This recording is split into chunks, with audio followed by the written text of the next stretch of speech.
Hey guys, what is going on today? Bojo here, back again for another NHL 17 simulation video here in franchise mode. And today we're going to take a little trip down memory lane for all the Flyers fans out there like myself. I've made a team pretty much composed of all former players who have played on the Flyers at one point in their career. Qualifications where you had to play at least one game on the Philadelphia Flyers. Not Phantoms, not ECHL teams. Could have been drafted by the team, but if they didn't play a game, they were not eligible for me to put them on the squad. So I thought it would look a little bit better than it did, and this team surprisingly was not as good as I thought it was going to be. Defensively, I think they're okay.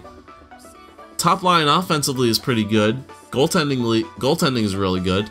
But other than that, I was quite surprised at what the team came out to be. So without further ado, let's go take a look at it. Oh man, so here you go guys. This is the lineup that I have come up here with the former Flyers teams. Lots of players here you either loved when they played on the Flyers or you hated when they were not playing on the Flyers anymore. But the first line is still pretty stacked. JVR, Jeff Carter, and Jaromir Jagr right there on the first pair. Obviously Jeff Carter, homegrown product. Made his way up through the ranks on the Flyers. Traded to Columbus for good old Jakub Voracek.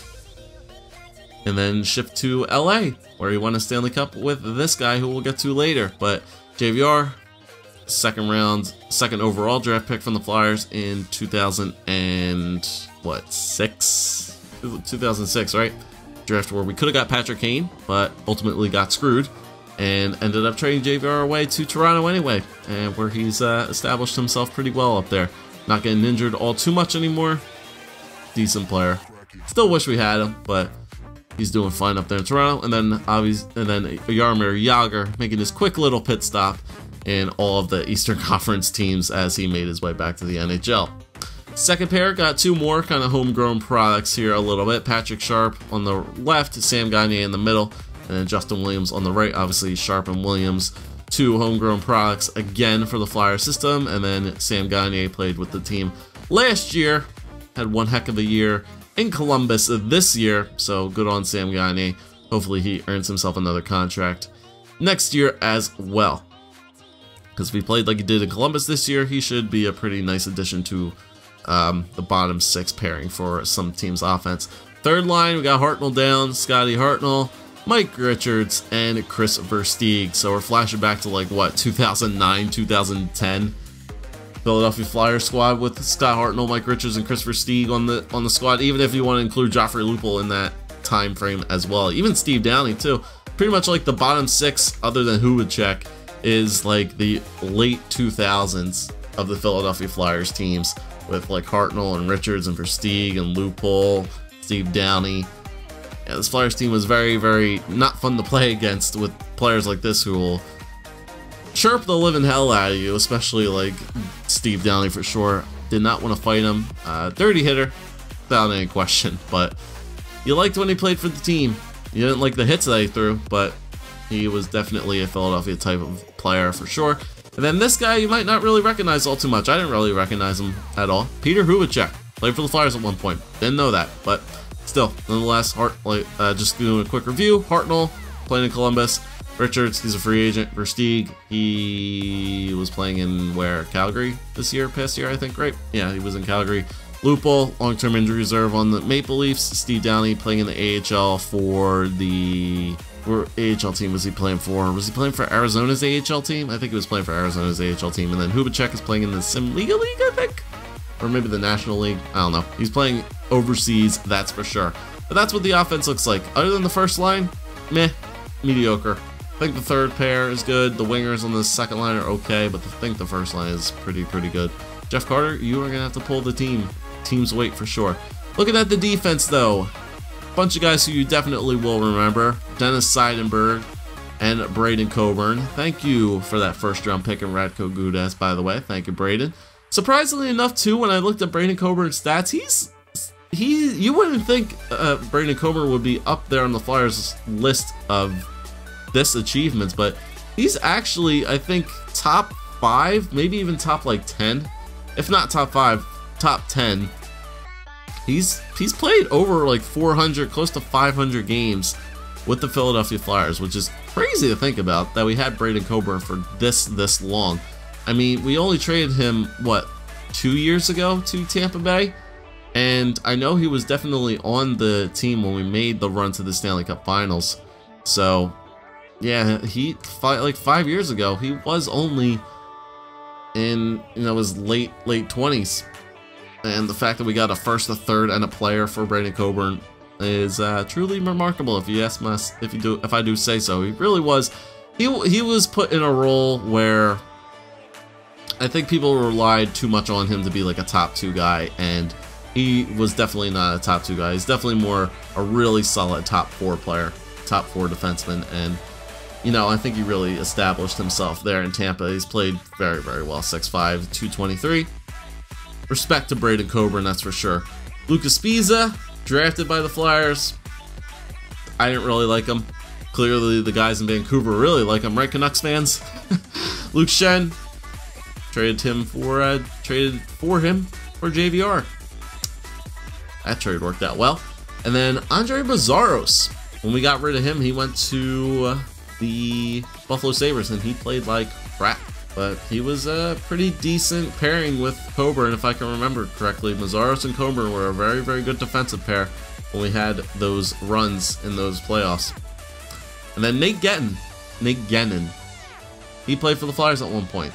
I don't remember that at all. But he did, and he's one of the better overall ranked defensemen that I could have chose from, so he's on the squad. Goaltenders, guys could obviously see this one coming. Sergei Bobrovsky and Ray Emery. I'm so upset that the roster update that I chose, which is the most recent roster update, didn't have Brizgalov in the free agents list anymore. I was so upset.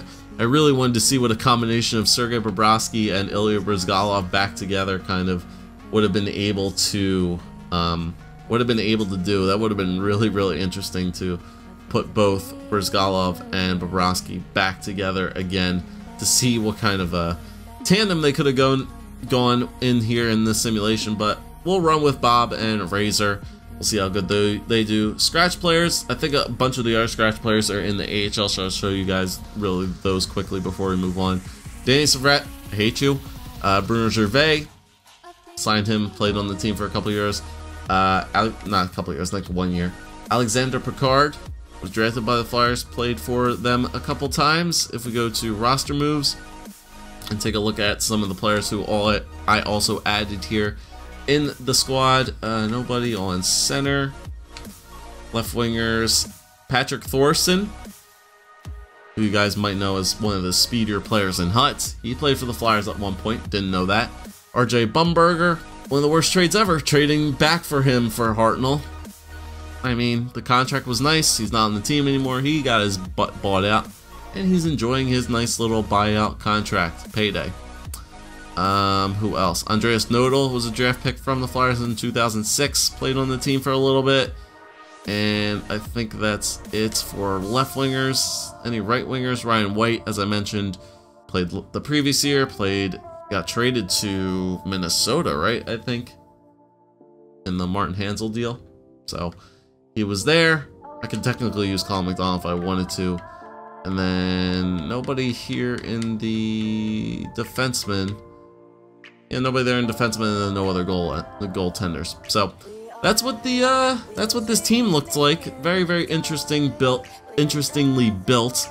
I don't think they're gonna simulate well, but then again, they could surprise the living hell out of me. So let's take it to where we usually do, past the All-Star break, and let's relive some trips down memory lane, and let's see how good this Flyers team does. Alright guys, so we have made it past the All-Star break, and this is kind of how I expected the team to be, where I expected them to be at. I thought they might be a little bit more under 500 than they are, but still, I expected this to happen. 48 points, 22, 25, and 4 is the team's record right there. Not doing too well. I think Jeff Carter is playing his ass off, but other than that, I think the team as a whole is kind of on the struggle bus right now at this point. Jeff Carter is a point per game player. That whole first line is doing very, very well. Jeff Carter with 51 points, Jaromir Jagr with 49 points, JVR with 47. Him and Carter are getting goals. Patrick Sharp with 34, Sam Gagne with 33, Williams 28, Mike Richards 23, Hartnell 21, Lupul 19, Versteeg 16, Hubacek with 13, Steve Downey with 11 points, 7 goals for Steve Downey, only 45 penalty minutes. Scott Hartnell has more penalty minutes than him. Wow, that's saying something. Steve Downey, I guess, is getting his aggression in check for sure. I guess JVR almost has as many penalty minutes as Steve Downey. That's kind of terrifying.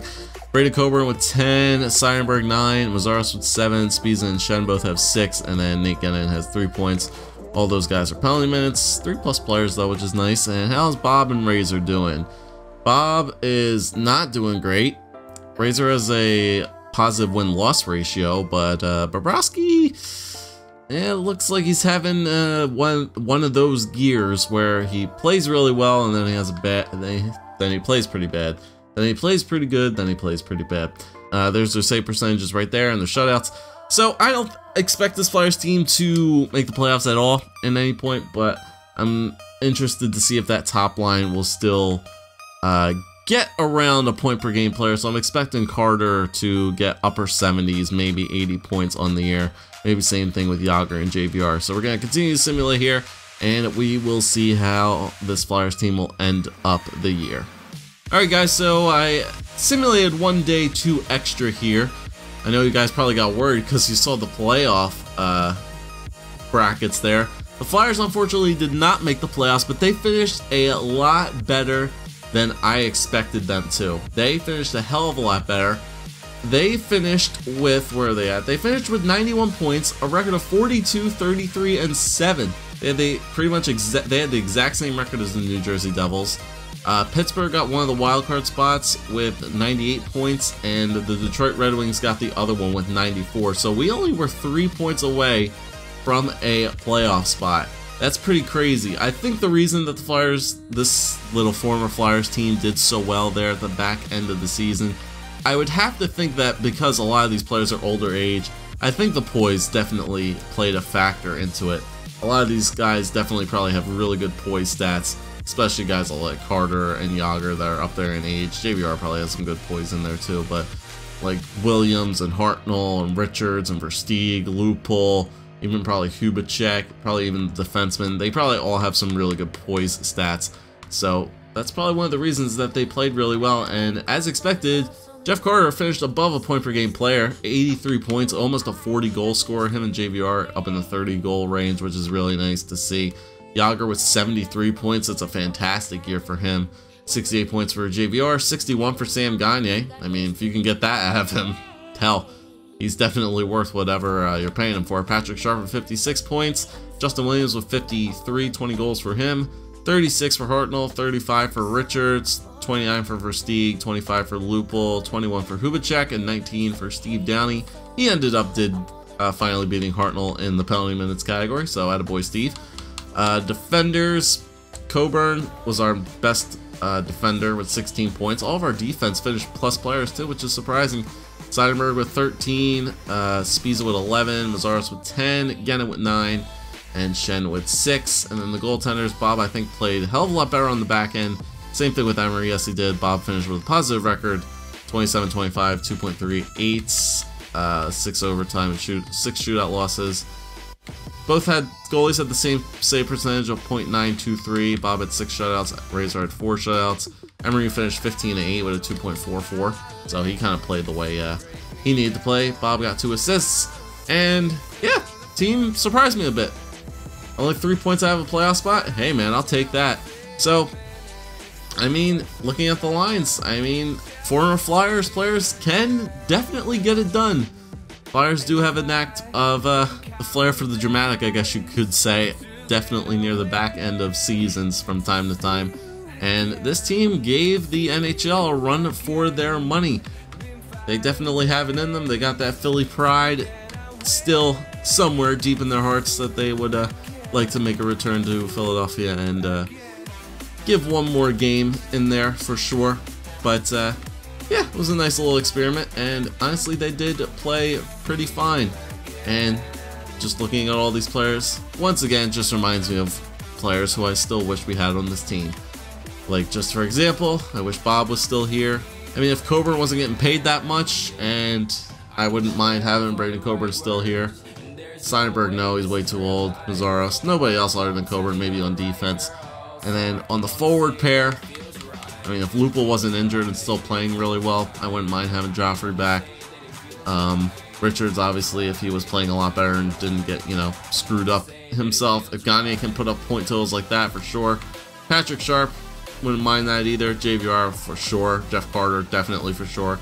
Even old man Yager, why not? If he can put up 70 points in this simulation, bring him back again. Put him on the first pair. Pair him up with Hartnell and Giroux again. Get the dream team back together and see what kind of magic that they can do. But thank you guys for watching. If you did enjoy, make sure to leave a like, comment, and subscribe as always for this former Flyers simulation type of video. They came pretty close, but just barely missed on the outside of the playoffs. But thank you guys for watching. Leave some suggestions for some other things that you'd like to see. Other than that, peace out, guys.